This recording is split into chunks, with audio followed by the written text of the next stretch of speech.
We've talked so far about which characteristics of disasters make them more likely to receive media coverage.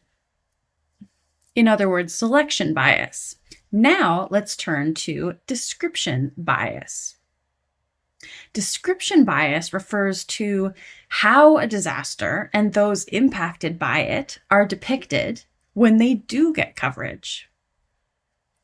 And again, media are gatekeepers here. They don't just choose the most important events to cover, but they get to decide what to say or make visible about those events. One form of description bias when it comes to disasters is the tendency to reproduce global disparities. So when a disaster happens in the West or global North, the reporting tends to be empathetic in tone and very human-centered, whereas in the global South, particularly in poorer nations, the disaster and the people affected tend to be exoticized, othered, or presented as chaotic, out of control, ravaged, or just lacking in detail and underreported, even when the event is mentioned. So if we go back to our example of Hurricane Harvey and the South Asian floods in 2017, the researchers found that victims of Hurricane Harvey were often presented as determined, resilient, capable, creative, and selfless. Just as an example, look at these two news headlines. A lot of reports about Hurricane Harvey talked about the way that groups of people selflessly innovated to overcome obstacles. So one story said, human chains are among viral stories inspiring us out of Hurricane Harvey. And here we see an image of people working together to help each other and pass along food and pets to dry land. ABC 13 Houston says, Harvey has taken a lot, but it will never take our humanity. We have seen so many neighbors helping each other. Thank you. #Hope for Houston. At the same time, victims of the South Asian floods were depicted as helpless, lacking agency and capacity, and in need of intervention. So here's a different set of headlines. Flood hit Bangladeshis really helpless. And here we see images of children experiencing the flood, really emphasizing the need for assistance.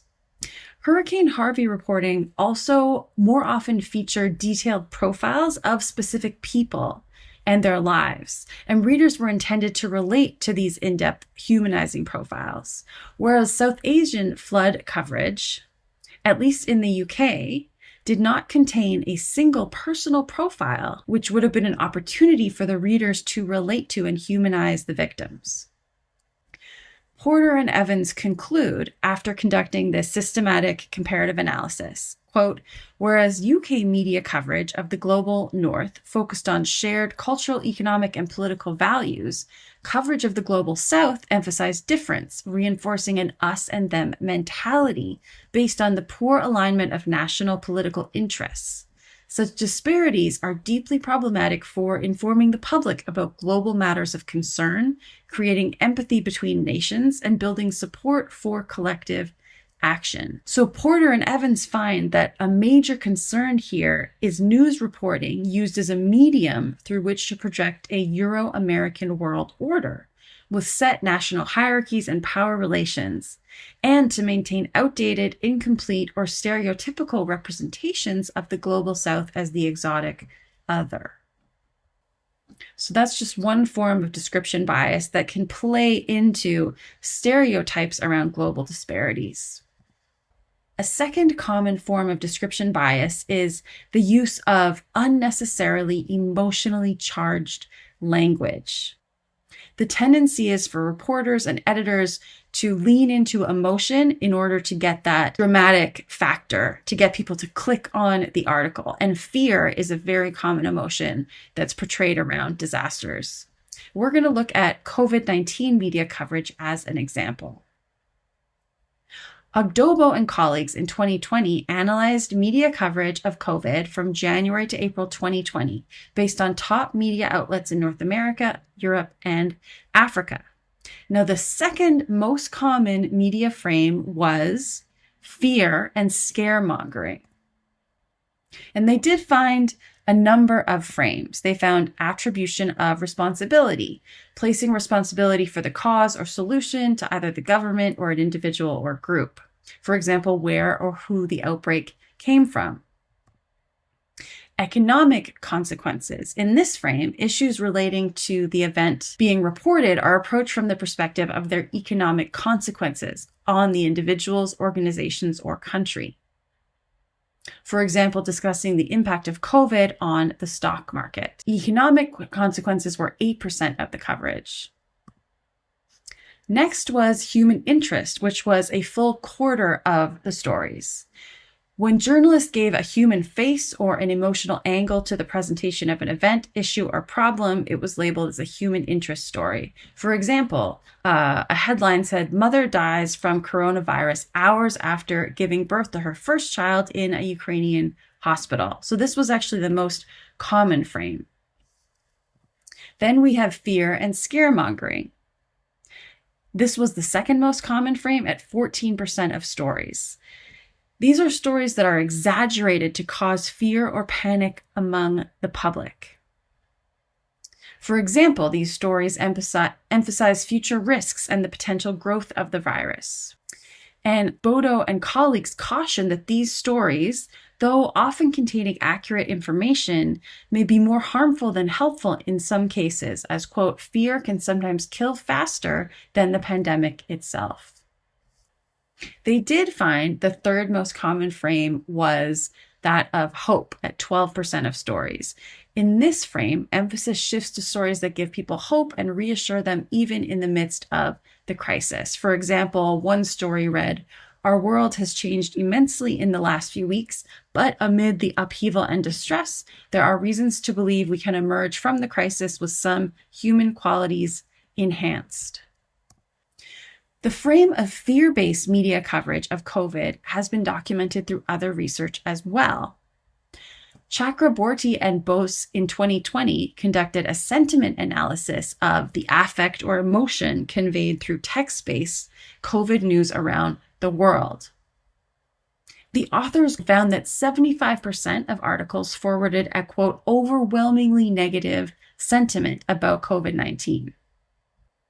However, in many cases, there was a reasonable connection between news sentiment and the number of reported COVID cases or deaths at the time, though this varied by country and regional sociopolitical context. The words in the cloud represent the specific words which were present in each day's most negative news articles for the duration of the study.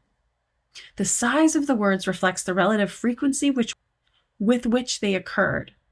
As you can see, the largest words are death and infection. Just a quick glance at this word cloud would be alarming and frightening for most.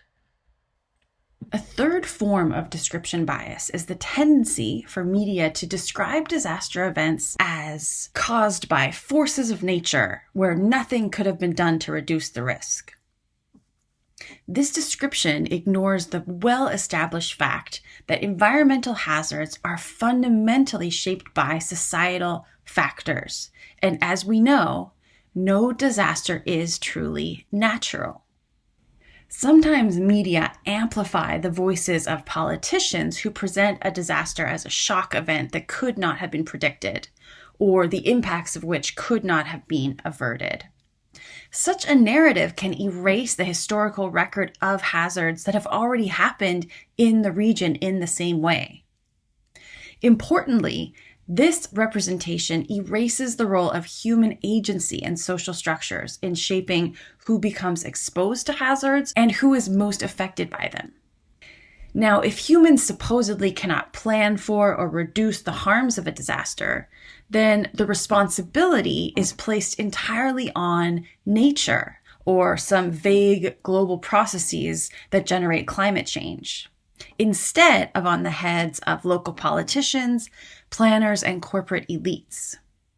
Now, I'm happy to report that such portrayals do not go unchallenged. They are frequently met by counter-narrative, which can be conveyed by the media or through protest events. These counter-narratives tend to point to increasingly scientific knowledge about hazards and place the blame rightfully on development issues and decision-making at a more local scale. Let's look at an example of media coverage in the Kerala state in India. Heavy rains and floods hit Kerala in August 2018. They were repeatedly described in initial media reports as, quote, unprecedented in their magnitude and impact. Yet a flood of a similar magnitude actually occurred in 1924. There was also an extreme monsoon season in 1961 with 115 deaths, and many smaller flood events in between these two occurrences. Yet the 2018 floods were presented as surprising, unavoidable, and caused by an angry or malevolent nature.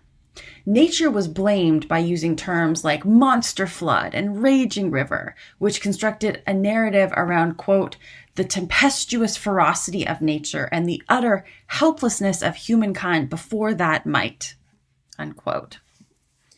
At the same time, counter descriptions also emerged. Some newspaper articles cited experts who represented the floods as the result of climate change, land degradation, the unmanaged development of waterways, and other human activity in the Western Ghats that is exacerbating floods and landslide hazards.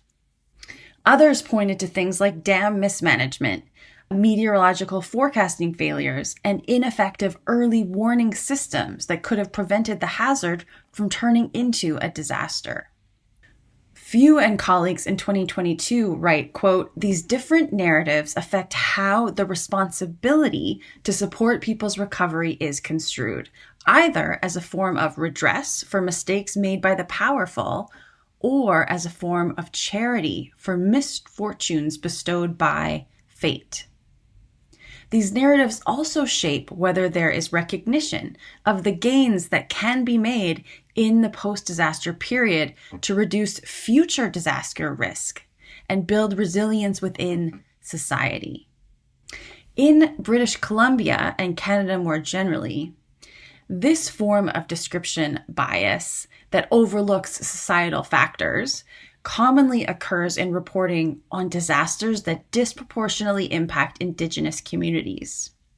For example, some media coverage erases the ways that ongoing settler colonialism and racism created or worsened the disaster, and instead blame other sources, including the powerful forces of nature.